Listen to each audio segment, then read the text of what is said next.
Hello viewers, আসসালামু আলাইকুম। সবাইকে জুম্মা মোবারক। কেমন আছেন সবাই? আজকে একদম মজাদার স্বাদে ঘনিয়া শুটকি ভুনা করেছিলাম। সেই রেসিপিটি আপনাদের সাথে শেয়ার করব। এভাবে ঘনিয়া শুটকিটা ভুনা করলে কিন্তু অনেক মজা হয়। আর শুটকি পছন্দ করে না এরকম কিন্তু খুব কমই মানুষ আছে। ১ম এ শুটকিটা আমি ভালো করে পুড়ে নিবো।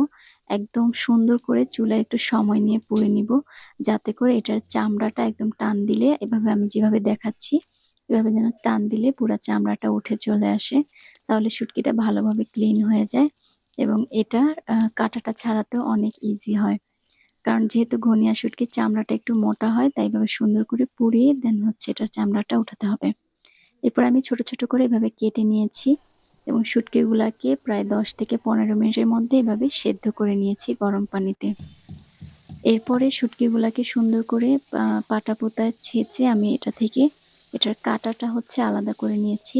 কারণ ঘনিয়া শুটকিতে কিন্তু প্রচুর পরিমাণে কাঁটা থাকে। কাঁটাসহ ভুনা করলে কিন্তু খেতে ভালো লাগবে না। আর কাঁটা বাছতে, বাছতেই জান শেষ হয়ে যাবে। তাই কাঁটাটা আমি আগে থেকেই সুন্দর করে বেছে নিচ্ছি।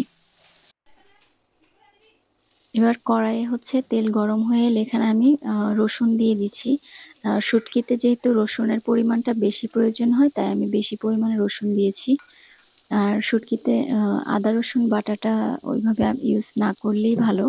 রসুনটা কাঁটা রসুনের শুটকিটা খেতে মজাদার আলাদা হয়। সেজন্য আমি আস্ত রসুন দিয়েছি। এরপর পেঁয়াজ দিয়ে দিয়েছি। পেঁয়াজটা যখন আমার আধা ভাজা হয়ে গেছে তখন আমি শুটকিগুলো পেঁয়াজের মধ্যে দিয়ে দিচ্ছি যাতে শুটকিগুলো তেলে হালকা পরিমাণে ভাজা হয়ে যায়।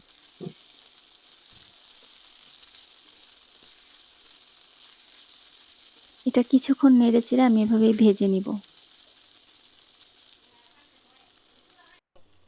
পর্যায়ে আমি দিয়ে দিচ্ছি এখানে জিরার গুঁড়া, ধনিয়া গুঁড়া, মরিচ এবং হলুদের গুঁড়া। হলুদের গুঁড়াটা খুবই সামান্য পরিমাণ দিতে হবে কারণ শুটকিতে হলুদের গুঁড়া যত কম দিবেন ততই বেটার। এরপর দিয়ে দিচ্ছি লবণ।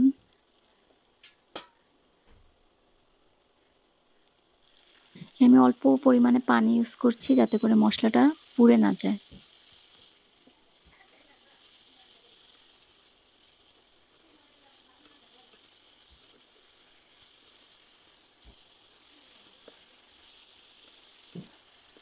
চুলার আঁচ কমিয়ে আমি সুন্দর করে কষিয়ে নিচ্ছি।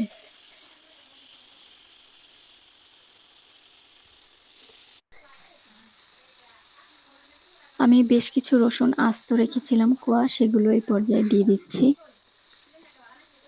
আর আমি দিয়ে দিয়েছি কোয়াটার চামচ গরম মসলার গুঁড়া। এটা স্কিপ হয়ে গেছে। আপনারা চাইলে এটা দিতেও পারেন। যারা শুটকির ঘ্রাণটাই বেশি পছন্দ করেন তাদের গরম মসলা দেওয়ার প্রয়োজন নেই। তবে যদি মনে করেন শুটকির ঘ্রাণটা তেমনটা ভালো লাগে না যাদের, তারা গরম মসলাটা ইউজ করতে পারেন। এটা ইউজ করলে কিন্তু সত্যি একটা অন্যরকম সুন্দর ঘ্রাণ আসে এবং খেতেও ভালোই লাগে। ট্রাই করে দেখতে পারেন গরম মসলার গুঁড়াটা দিয়ে।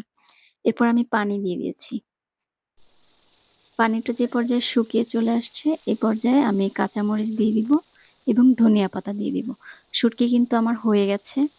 কাঁচামরিচ আর ধনিয়া পাতা দিয়ে ২ মিনিটের মতো জাস্ট নেড়েচেড়ে জাল করে নিলেই শুটকিটা রেডি হয়ে যাবে।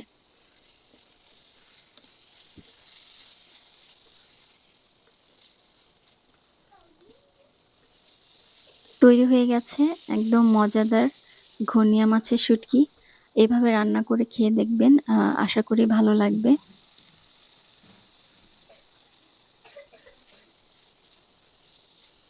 ভালো থাকবেন সবাই, সুস্থ থাকবেন। আল্লাহ হাফেজ।